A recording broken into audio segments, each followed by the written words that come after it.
In today's video, we're going to be unboxing something that I've been waiting a couple of weeks to get my hands on. Finally start using my SimEQ2 Pro and all the changes that I made on my sim rig with this. And the item is the SimRacingBay BB Ultra wheel plate. Let's get into it. Okay, so let's take a look at what is inside the package.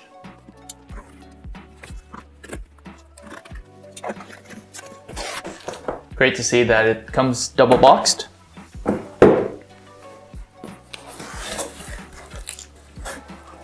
All right, so first thing that we see inside is a really nice set of stickers.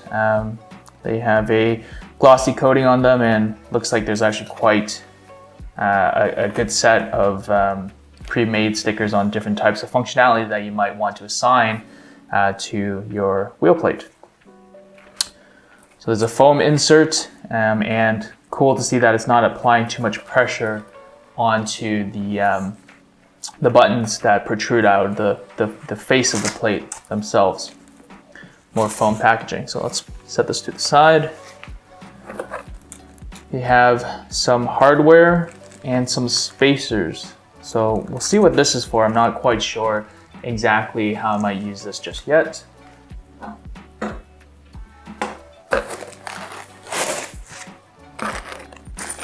Another bag of hardware. So this is what you would go through the wheel plate, or sorry, through the wheel into the wheel plate, and the back side will be used for connecting to whatever quick release mechanism that you want to go with.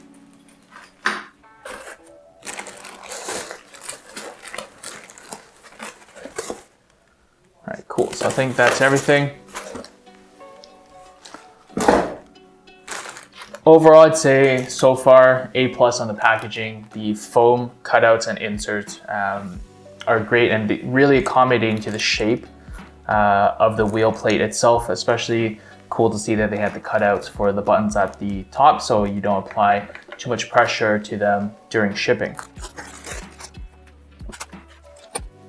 So I could definitely say I'm really enjoying the first feel of the build quality. The shifters have a nice solid feel to them. Actually, I find that the action is actually a bit softer than what I recall from the Fanatec shifters with the Formula wheels, and it's actually kind of nice that it's not too crunchy and clicky on the pullback and release. You might be asking, why did I go with the SimRacingBay setup compared to perhaps the Asher setup? Mostly because of these two switches here. You have two 7-way funky switches, which, you know, if you do any endurance racing or races that require a pit stop, having one of these I find is almost mandatory to deal with your black box and making adjustments to tires or fuel midway through the race. So if we take a look at the front side in terms of all the UI elements and the buttons themselves, let's count them up in terms of the number of programmable actions. So you have two 7-way funky switches, that's 14. We have two rotary encoders that are also push. So each of these are 3, so 14 plus 6, we got 20. And we have 3 buttons. That takes us to 26, plus our 2 shifters, which takes us up to 28 programmable switches that you can assign to whatever you really want just from this wheel plate itself. The buttons themselves are quite nice. Each of these colored buttons are plastic with, hard to tell, but I think the housings on these buttons are also plastic. The 7-way funky switches themselves are metal, probably aluminum, and they do have these rubber grips, 2 of them, almost like O-ring gaskets on the side to help with turning the buttons, and probably helps a lot when considering doing that with gloves on. The rotaries are aluminum as well, and similarly they also have the rubber on there to help with the turning of the knob with gloves on. Again, remember that these are also assignable push buttons themselves as well. When it comes to the shifters, kind of cool to see that with the holes to cut out some of the material. I think that will lighten it up without really impacting the structure. And it does look like there are some options in terms of how you want to space out your shifter, whether you want it to be more inboard or more outboard. It looks like it has maybe potentially up to 2 settings. Sorry, 3 settings, including the one that it's currently on, where you can push it inward based off of the number of holes that I'm seeing on the backside here. Now, as you can see, this is a SimRacingCube wireless wheel. You have our nub antenna here.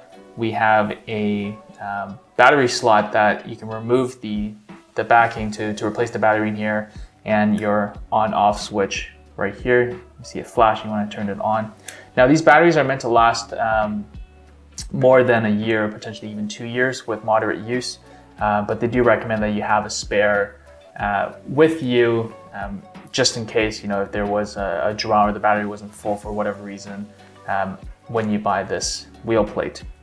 It is a nice touch that the battery is included in the box, so you can get started pretty much immediately once you get this wheel. One design choice that I quite appreciate is they ended up slotting the holes for our wheel for the front, and of course to the back as it goes through all the way. And I think the reason for this is that you get a little bit more play top to bottom depending on the type of wheel you use, so that you can space things out. Like, if the bottom of the wheel plate is going to touch up against the bottom of the rim, you have a couple of millimeters of plate to create that gap.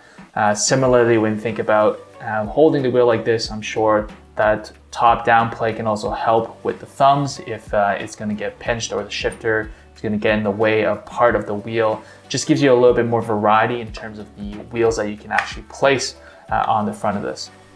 One thing that I did notice in the construction, materials look great, but it looks like there were tiny blemishes in the machining. You can see kind of like a slight line. I don't know if it's possible to pick up on the camera, right close to the red rotary. That's very minor, not something that I would ever initiate a return for, but these kind of things happen when it comes to custom machining and assembling a piece that's a little bit lower volume. And I'm sure there's a lot more of a hands-on process in the assembly itself as well. The other criticism that I would have in the design of these, and I as a user, I think I would definitely pay for the upgrade, is this is ironically, it's for an open ecosystem when it comes to being able to assemble the type of wheel that you want and configure it however you'd like, and use it with a SimRacingCube, which tends to be more open compared to a Fanatec. But unfortunately, this will only be able to connect through the SimRacingCube wireless protocol. And I do wish that in the future that the Tomo, the maker and the owner of SRB, might consider having a USB out as well, just in case in the future, if you do decide to move away from SimRacingCube, that this wheel is still usable and able to connect via USB. Now, to make this wheel plate usable, I'm going to be combining it with my Turn Racing 305. This is a very popular combination among sim racers, and I've already got my quick release, my zero play QR on here just to kind of test out the wheel on the SimRacingCube motor. But I'm going to take this off now, put the wheel on top of the wheel plate, and then we're going to snug up the quick release on the back.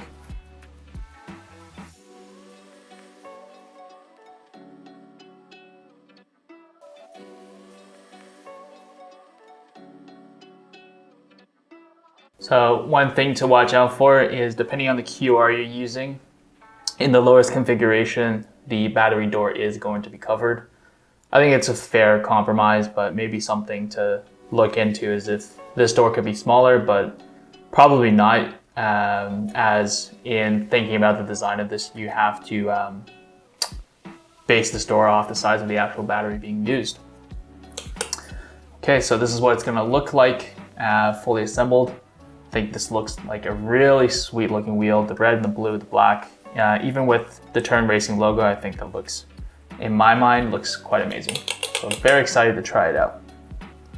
Ergonomics of this combination feels really nice so far. Reminds me a lot of the hand feel of what you would get with the McLaren GT3 wheel that Fanatec makes, which honestly I still would say that's the best wheel that they make, despite it being a very budget-friendly wheel. Yeah, really excited to take this for a spin, finally get to use my SimiCube setup, and we'll report back on what it's like when I use it in action. So that was a quick look at the unboxing of the SimRacingBay BB Ultra wheel plate, as well as the Turn Racing wheel. What do you guys think? Are you guys fans of wheel plates and rims that you can put together, sort of DIY and swap? Or are you more fans of completely pre-built wheels that are integrated button plates and wheels themselves?